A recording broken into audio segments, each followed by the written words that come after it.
Hey there, my name is Matthew Peterson. I'm a trainer at Pragmatic Works, and one of the programs I train on is Power Apps. And at some point during the session, we always cover how to delete records. Because Power Apps, you can create, edit, delete, and just read them. And the delete functionality is great, but I'm almost guaranteed to get the question of, Matt, what can I do to safeguard against that delete? I want to give my users the ability to delete, but that button is really easy to touch, and what if they accidentally hit it with their thumb or mouse click on it? What can we do? And there's a few different ways you can approach this situation. And I've done 2 videos on this so far. If you take a look in the description, you can see the links to them. But one of those is to provide a pop-up screen to where when they hit the button, it doesn't delete. We actually have new objects show up on the screen and something like a prompt of, do you really want to delete? And then they click a button or an icon for yes, delete, and it's gone, or no, and the pop-up screen disappears and they're back at the original view. The second way that I've done is using the patch function, where when they hit delete, it actually did delete the record, but then we store the record in a separate table. And that's fine too, fairly easy to do. And then the third kind of more sophisticated route of rather than just making a backup of that record in a new table is to keep it in your current table, but have one of your column values change, like a flag column. Or in my instance, what I'm going to do is I'm going to call it the record status. And we're going to change the record status from active to archived. And then you might be saying, well, how's my end user still going to know how that it was like deleted, so to speak, if they're still going to see it? Well, then we're going to use the filter command on our gallery so that we only allow our users to see active records. So it'll look like they deleted it, but they really didn't whatsoever. So let's take a look at how we can get this accomplished, and maybe this is something you can use within your solution. So this is my SharePoint site that I have. I've been using in quite a few of our videos. I just have the name of a person, their favorite color, the date, cat or dog person number, who it's assigned to, and then a record status. And so I have some of these as active and some as archived currently. Now take note here, this record status is a choice column. So that's how I have it set up in here, because I wanted to give you the most complex way of how this would have to be done. If this was just a regular text column where you typed in active or you typed in archived, this would be a little bit of an easier process with this patch command. But normally that's not how these kinds of columns are going to be set up, because you don't want to make it willy-nilly where everyone can kind of put in whatever they want to here. So let's go over and take a look at the application itself, and let's see this fix. So here's the current gallery right now. So if we go into play mode, I have the name, color, cat or dog, and status, and I have this little trash icon that we're going to be using for delete. So what I want to do is I want when somebody actually clicks on this icon, I want it to not really delete, but I want to change that active over into archived.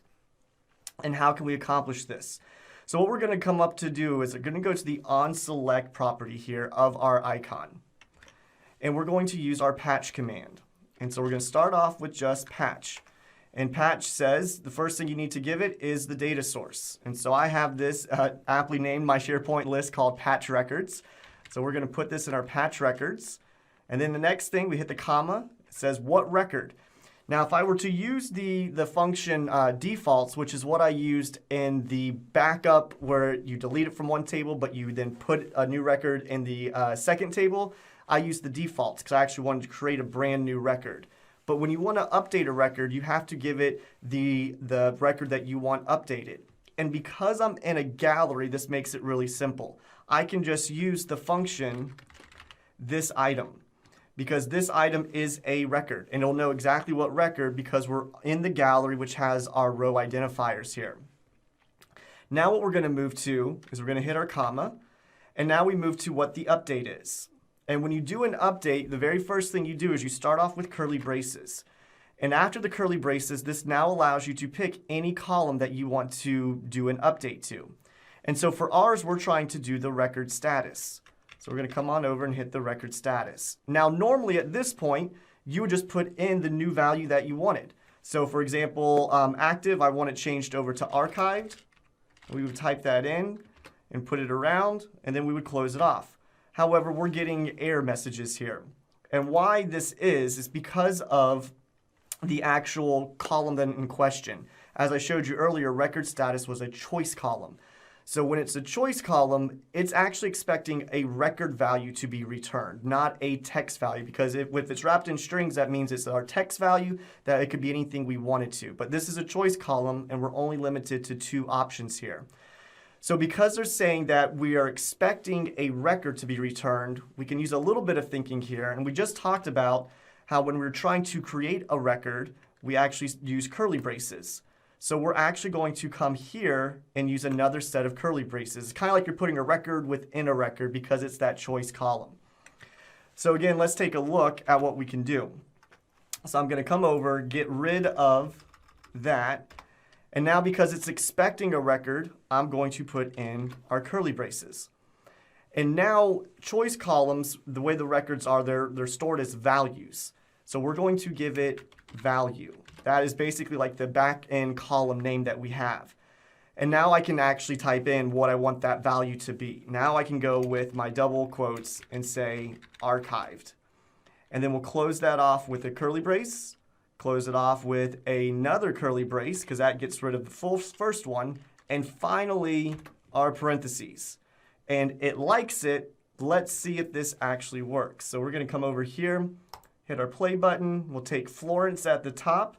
We're going to turn her from active, hopefully to archived. And we let it do its magic, and boom, perfect. It worked. Excellent. So again, we didn't really delete the record. We just turned the status from active to archived. However, now we have to plan for our end user. We don't really want to take up all of this space. I would never put this in the real gallery, most likely.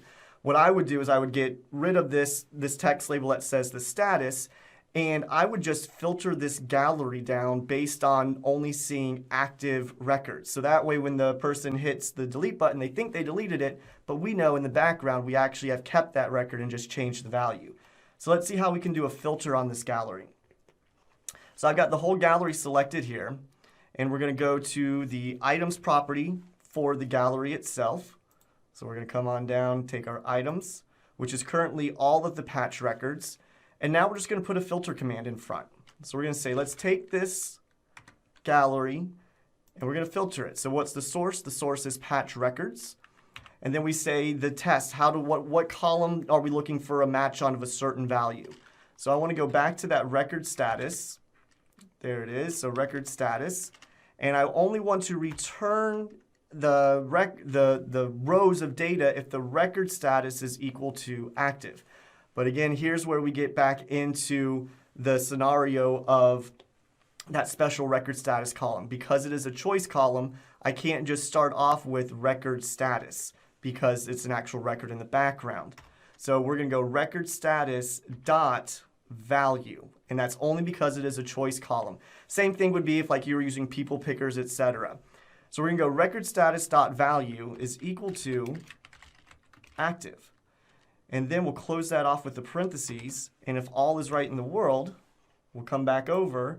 And now we only see the actives. All the archived ones are no longer showing up in this gallery. So this is another way of how you can do a delete. But did we really delete? We didn't, but our user sure thinks we did.